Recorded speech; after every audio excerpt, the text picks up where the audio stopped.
สวัสดีทุกท่านเนาะมื้อนี้เขาจะมาสอนวิธีผูกบัญชีกับโบรกเกอร์ KBB เพื่อใช้ในการถอนเงินก่อนอื่นเมื่อให้เฮาเข้ามาอยู่ที่หน้าต่างของโบรกเกอร์แล้วกดไปอยู่ที่โปรไฟล์ของเฮาเบื้องขวามือถึงสุดกดเข้าไปได้เข้ามาหน้าต่างนี้มันจะมีคำว่าบัญชีธนาคารให้กดเข้าไปได้เลยในกรณีนี้หากจะถอนผ่านหรือว่าผูกผ่านบัญชีธนาคารลาวเนาะแต่ว่ามันก็มีหลายช่องทางที่ว่าเฮาสามารถผูกได้ก็คือมีกระเป๋าเงินคริปโตและก็กระเป๋าเงินอิเล็กทรอนิกส์และก็วิชามาตรการตัวอย่างนี้จะสอนวิธีผูกเข้ากับบัญชีธนาคารกดเข้าไปได้แล้วกดเพิ่มบัญชีธนาคารหลังจากนั้นให้เรามาเดือดสกุลเงินว่าเราจะถอนผ่านกีบหรือว่าดอลลาร์ตัวอย่างนี้เขาจะเดือดเป็นกีบแล้วตัวที่2ให้เรามาเดือดเป็นธนาคารลาวหรือว่าลาวแล้วตัวที่3นี้ซื้อธนาคารสำหรับซื้อธนาคารนี้ให้เฮามาเลือกเป็นธนาคารที่ว่าเขาจะใส่ในการถอนมันจะมีทั้งหมดแม่น8ธนาคารเนาะที่ว่าสามารถถอนได้ตัวอย่างนี้ถ้าจะถอนเป็นหรือว่าผูกเป็นการค้าเนาะการค้าก็คือตัวที่3หรือว่าตัวสียาวๆนี่เนาะตัวที่3นี่ก็ทำไมได้แล้ววันนี้เนาะ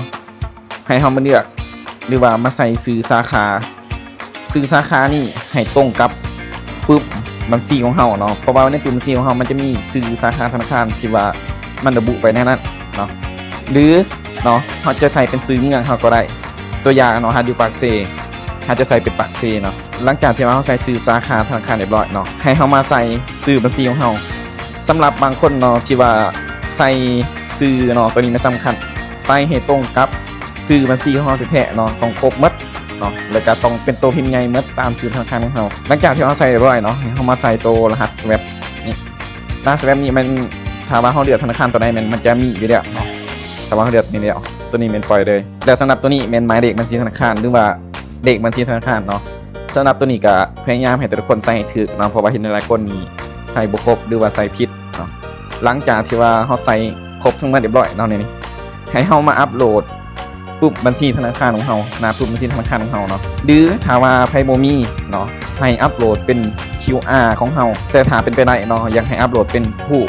ปึ๊บธนาคารเพราะว่ามันจะกดสอบอะไรไวแต่ก็อนุมัติง่ายกว่ากันเนาะหลังจากที่ว่าเฮาใส่ครบมาแล้วเนาะให้เฮากดคำว่าเสร็จสิ้น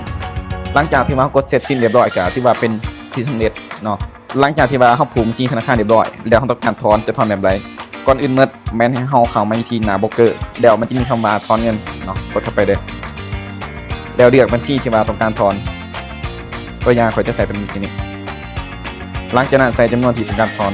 ในกรณีนี้แม่นข่อยได้ผูกบัญชีที่ว่าห้ามเงินเรียบร้อยเนาะมันจะหลอกไว้มันเลยถ้าว่าเฮามีบัญชีเดียวเนาะหลังจากที่ว่าเฮาเลือกบัญชีอะไรก็ใส่จำนวนเงินเรียบร้อยให้เฮากดต่อไปหลังจากนั้นก็มีแต่เราถามเงินเขาได้เลยเนาะการถอนมันกดจะง่ายเลยสำหรับโบรกเกอร์สำหรับคลิปวิดีโอนี้ก็มีประมาณนี้เนาะเดี๋ยวคลิปวิดีโอหน้าเฮามาพบกันใหม่